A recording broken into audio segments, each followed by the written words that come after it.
We got into Ninh late last night. It was already dark, so we just checked into our bungalow and went to sleep. This morning, we rented some scooters from our hotel and spent the morning getting used to riding them.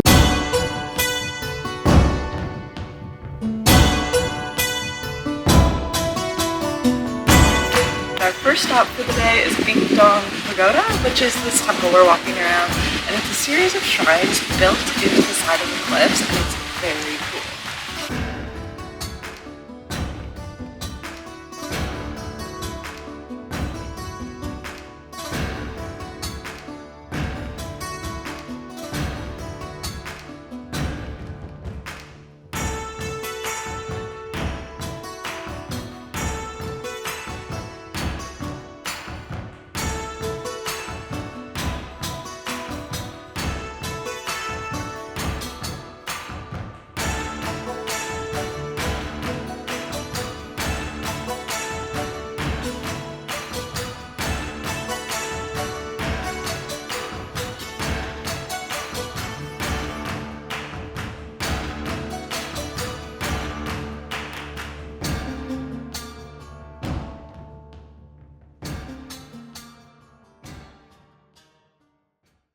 So that staircase brought us to this valley back here that you can see is pretty cool.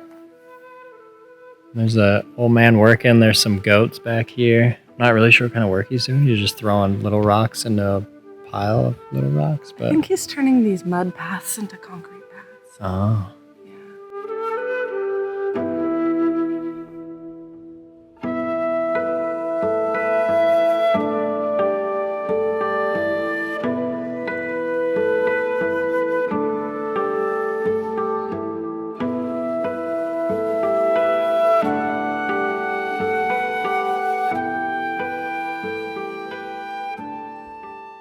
We're gonna head back to the scooters because they're back in town, and I think we're gonna go get some tacos because you can literally find tacos anywhere in the world, even rural Vietnam. I always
I feel like when people imagine traveling to exotic lands,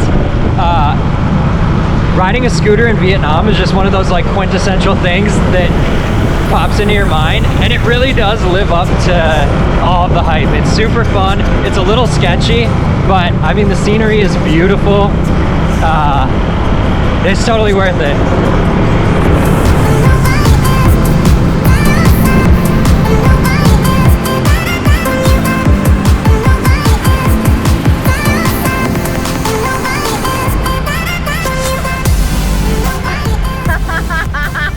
We made it to the top of the 500 stairs that leads up the Long Dragon Mountain, and actually once you're up here, if you kind of go around the little temple, you can get up to the dragon. So we are on the Dragon's Ridge right now, which is a little sketchy, but also very beautiful.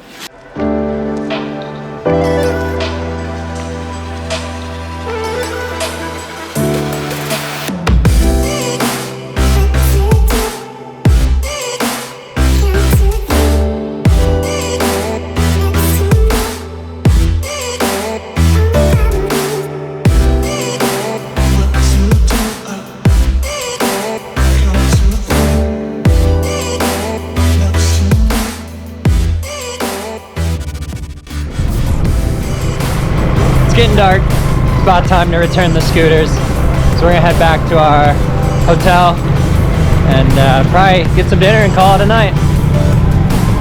See you tomorrow.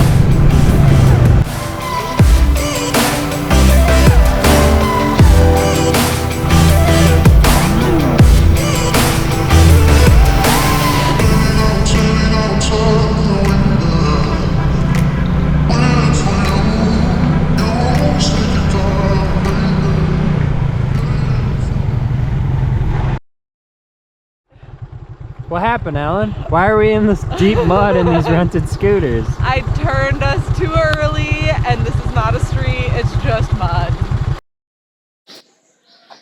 It is our last day here in Ninh, and it is actually sunny. So after well over a week of rain here in Vietnam, we're feeling good.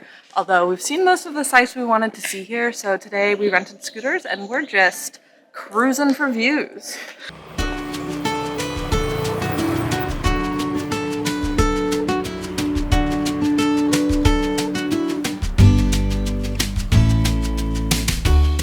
Alan, what's this guy behind us doing? We don't know. He threw his trash in the river and now he's finding bricks from the side of the road to try and sink his trash.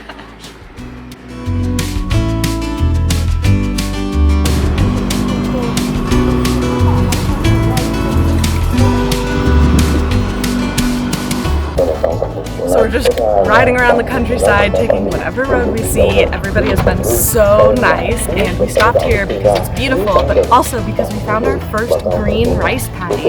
Everything else has just been flooded, like out-of-season rice paddies, but this one they're growing in, and it's so pretty.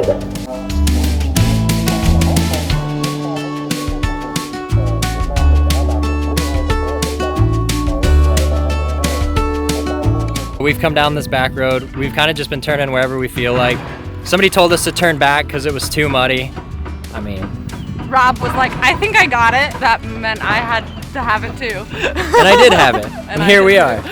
And it's beautiful. And I don't know why, but I guess I'm a little bit surprised by how beautiful Vietnam is. I mean, everybody says it's gorgeous, but I guess you just really don't know. You land in Hanoi or Ho Chi Minh and it's another big city.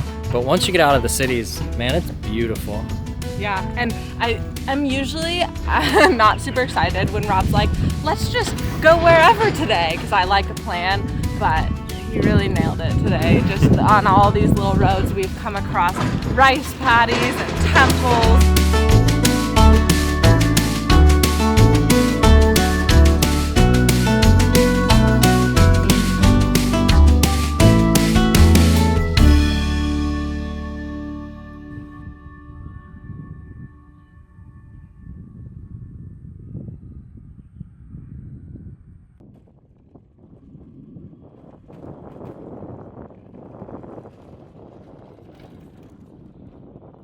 Well, we were going to leave the abandoned pagoda and my scooter died, which it's been doing for the last couple days. It did it to me 2 days ago. It did it to some other tourists yesterday.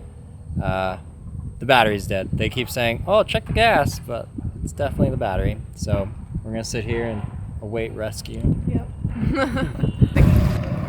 We're sitting, waiting to be rescued still, and all of the kids are coming home from school, and their parents are riding by on their bikes and their mopeds, and all the kids are waving, and it's very sweet.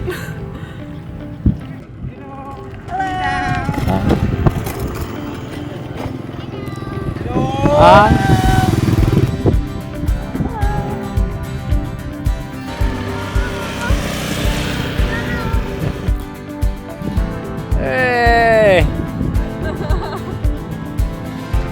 We can motorbike for you.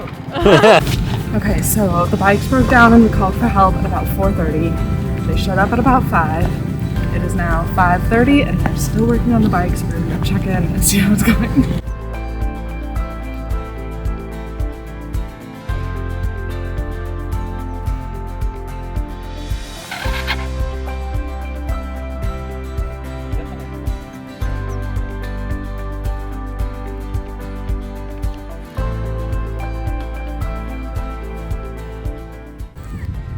They're still working on my scooter. I told them on the phone that it was definitely the battery. They showed up with a can full of gas and then realized that it was in fact the battery. So then one of them had to drive off to go get a battery.